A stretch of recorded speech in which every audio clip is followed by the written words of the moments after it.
तो news room में हम मौजूद हैं और मैंने इस समय खोला हुआ है एनडीटीवी इंडिया की वेबसाइट को। जी हां, इस वेबसाइट के होम पेज पर बहुत सारी खबरें आपको मिलेंगी, राष्ट्रीय अंतर्राष्ट्रीय तमाम खबरें आपको यहां पर दिखाई देंगी। लेकिन जो लीड स्टोरी बनाया है एनडीटीवी इंडिया ने वो है दिल्ली में जो ट्रिपल अटैक हो रहा है उसके बारे में। यानी कि एक तरफ तेज सर्दी, दूसरी तरफ घना कोहरा और तीसरी तरफ स्मोक की मार, यानी कि जहरीली धुंध की मार। ये तीनों को मिला के एक बड़ी खबर, लीड स्टोरी उन्होंने यहाँ पे बनाया है। और ये बताया गया है इस खबर के अंदर, पूरी खबर के अंदर, कि घने कोहरे को लेकर इस मौसम में दिल्ली में पहली बार ऑरेंज अलर्ट जारी किया गया है।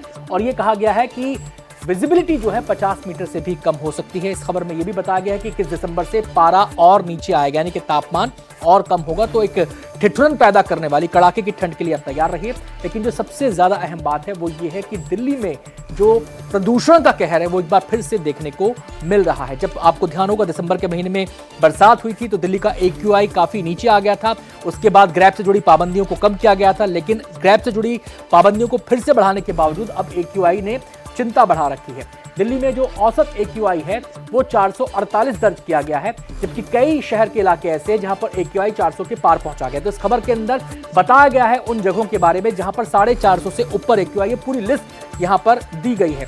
इसके अलावा अगर हम बात करें कि कोहरे की, तो यहां पर विस्तार से बताया गया खबर के अंदर कि 50 मीटर से कम विजिबिलिटी हो सकती है और 21 दिसंबर के बाद ठंड और बढ़ जाएगी। तो अब अगर कोहरा बढ़ेगा तो जाहिर सी बात है उसका असर, ये फोरकास्ट भी देखिए यहां पर दिया गया है अगले 7 दिनों का, कब कैसा मौसम रहेगा इसके बारे में आप विस्तार से जान सकते हैं। और इसके अलावा जब हम बात करें कोहरे की मार की, तो कोहरे की मार का असर न केवल सड़क यातायात पर पड़ता है, ट्रेनों पर भी पड़ता है, प्लेनों पर भी पड़ता है। तो यहां पर पूरा का पूरा दिया गया है कि कोहरे के चलते कौन सी ट्रेन कितनी देरी से चल रही है।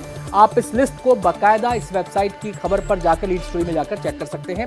तो मौसम विभाग कह रहा है कि दिल्ली में पारा लुढ़केगा और जब तक हवाएं नहीं चलेगी तब तक प्रदूषण से निजात नहीं मिलेगी।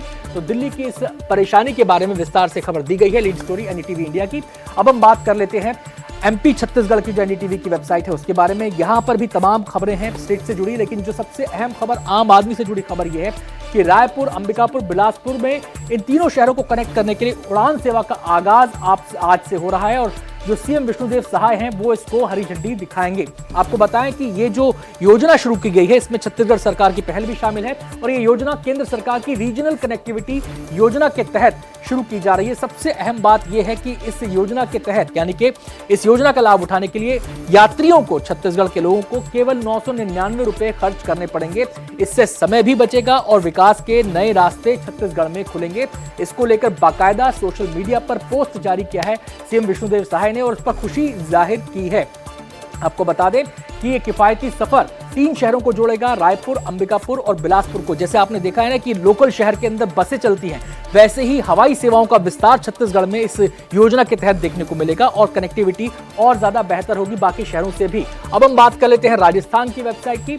और राजस्थान की वेबसाइट में जो खबर, लीड स्टोरी बनाई गई है वो राजस्थान मंत्रिमंडल में फेरबदल होने की चर्चा तेज हो गई है। दरअसल आपको बताएं कि जो राजस्थान के मुख्यमंत्री हैं भजन लाल शर्मा, वो इन दिनों दिल्ली में, कल दिल्ली में पहुंचे हैं। इसके अलावा जो बीजेपी प्रदेश अध्यक्ष हैं वो भी यहां पर पहुंचे हुए हैं। आपको बता दें एक वरिष्ठ मंत्री भी मौजूद हैं। देखिए, भजन लाल शर्मा, प्रदेश अध्यक्ष मदन राठौर और सरकार के वरिष्ठ मंत्री जोगाराम पटेल एक साथ दिल्ली गए हैं। इसलिए मंत्रिमंडल विस्तार की चर्चाओं को यहां पर तेज गति से जोर यहां पर मिल रहा है मंत्रिमंडल विस्तार की खबरों को।